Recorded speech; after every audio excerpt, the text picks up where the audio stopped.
I'm Justice Mosqueda of SettingEdge.com and the Setting the Edge podcast. You can find me on Twitter at JUMOSQ, and I'm here to break down Lamar Jackson, Setting Edge's first prospect breakdown of the 2018 NFL draft class. Anyone watching college football obviously knows who Lamar Jackson is. He was the 2016 Heisman Trophy winner, but for whatever reason, the Louisville quarterback is there are more split opinions on him than probably any other quarterback in this class. He's a junior, but it sounds, at least according to DraftAnalyst.com's Tony Pauline, that he's going to end up declaring for this draft, which he probably should. Guys like ESPN's Todd McShay is calling him a day three quarterback.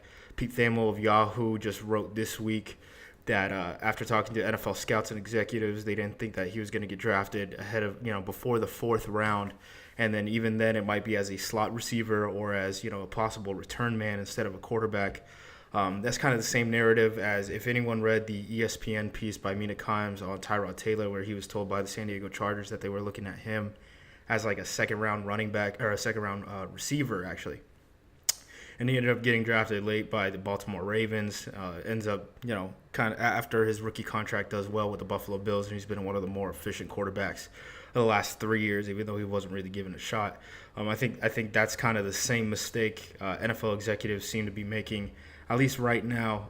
It's early on in the process, and we see that draft grades change a bunch. And I don't know if that's the NFL not wanting to say which players are actually any good, or if it's the media kind of making a comeback story or what is going on. But we kind of saw the same type of situation going on with Deshaun Watson last year, where he's a guy who played in back-to-back national championship games, 3-year starter, ended up getting drafted top 10 after getting dragged to the mud, and had one of the most exciting rookie seasons of anyone in this past decade before he got hurt. And if he stayed healthy, he might have had the best quarterback season of any rookie quarterback in this decade. So I just wanted to start this video off with just showing a couple of dimes that Lamar Jackson was able to make. I mean, these are plays that there's really no margin of error. Like there's a lot of completions can mean a lot of things. Guys can be wide open for completions, but we charted 10-yard passes and deeper on SettingEdge.com. All of Lamar Jackson's first 8 games, I want to say, are up there, cut up 10-yard passes or longer. So these are all plays where I would consider like a defender in a hip pocket of a guy, no margin for error. These are real life NFL throws, whether his receivers are catching them or not. And, obviously by stringing, 3.5 minutes of these passes together, and I surely did cut down some of these, you could tell that he obviously has the talent to be a, professional quarterback.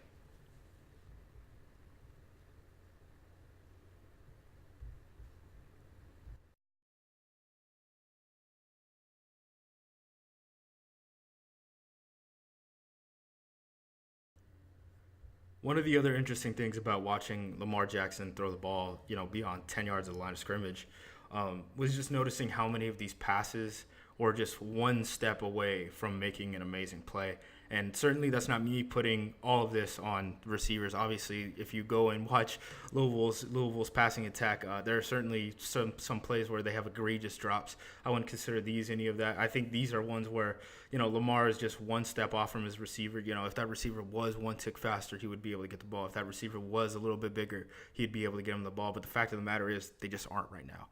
So right now, those are not accurate passes. I do wonder, though, if he gets to the NFL level and you pair him with a receiver who has a large catching radius, if some of these passes end up turning into, actual completions instead of having the ball hit the turf.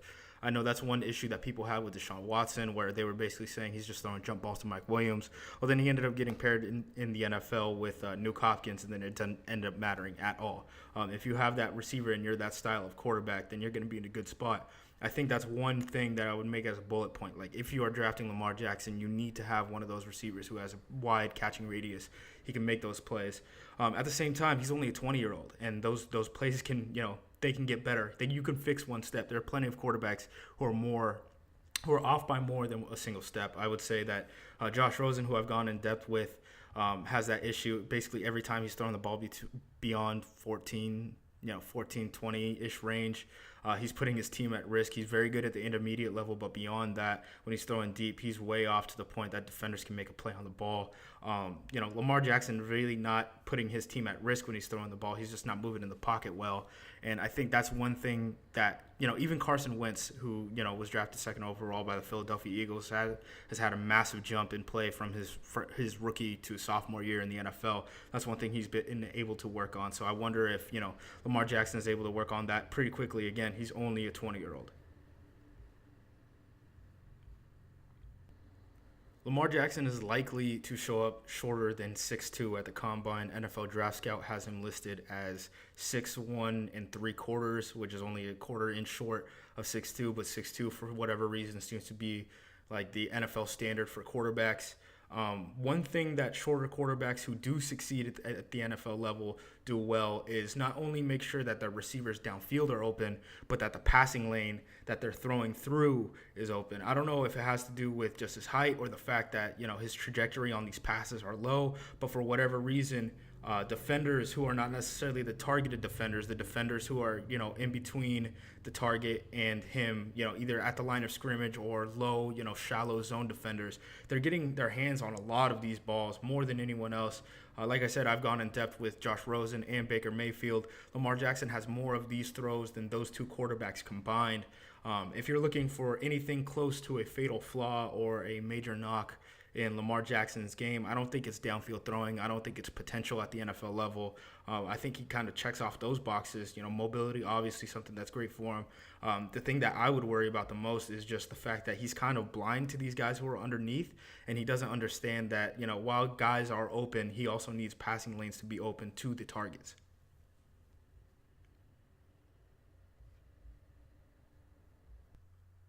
So the last thing I want to leave with you guys is his scrambling ability and just ability to buy time so he can put the ball downfield either in a spot where his receivers can make a play or just escaping from sacks that he can turn into balls that drop safely out of bounds, not for a loss of yardage. Those plays are very underrated as far as I'm concerned. There are some quarterbacks who are just kind of never say die mentality, like Baker Mayfield, who'll throw it into the middle of the field once he hits the sideline. Lamar Jackson is more than fine just throwing it outside and just living to play another down. Everyone talks about his scrambling ability and ability to make run plays, but I don't think they talk about his ability to extend plays, passing plays as much. So he obviously tremendous runner, twice as many 100-yard rushing games as Saquon Barkley, the running back from Penn State, who's a contender for both the Heisman and a potential number one overall pick type of prospect. He has 3,560 rushing yards and 46 rushing touchdowns at the time of recording in his career. I really do think that Lamar Jackson, he really does have the tools. If you're talking about scrambling ability, he's got it. If we're talking about his ability to throw the ball when a defender is in the hip pocket of his receiver, he's got it. His misses aren't really egregious. We already talked about that, where it's one step off, where if he had, maybe a better receiver, a lot of those would be completions. If he had a Will Fuller in college or something like that. He just doesn't have the talent around him at Louisville right now. I think that's significant. I also think that the fact that he's a 20-year-old is significant. He can get better. The fact that his feet aren't where they need to be, but we've seen guys like Carson Wentz develop that early on. Basically, the difference between a rookie and a sophomore year, it changes dramatically. I think those things help him out, buys a bunch of time. I do think that the one issue that I have with him is still the height correlating with the fact that he's getting a lot of balls, knocked down at either the line of scrimmage or by shallow defenders. He's not making sure that the passing lanes to the open receiver are as open as the receiver actually is. So I think that's the major issue with him. But you guys decide for yourself. Quarterback gurus will have every sort of take this offseason. We'll see him discussed as either a first-round pick or a day 3 guy. But that's just my take on Lamar Jackson right now.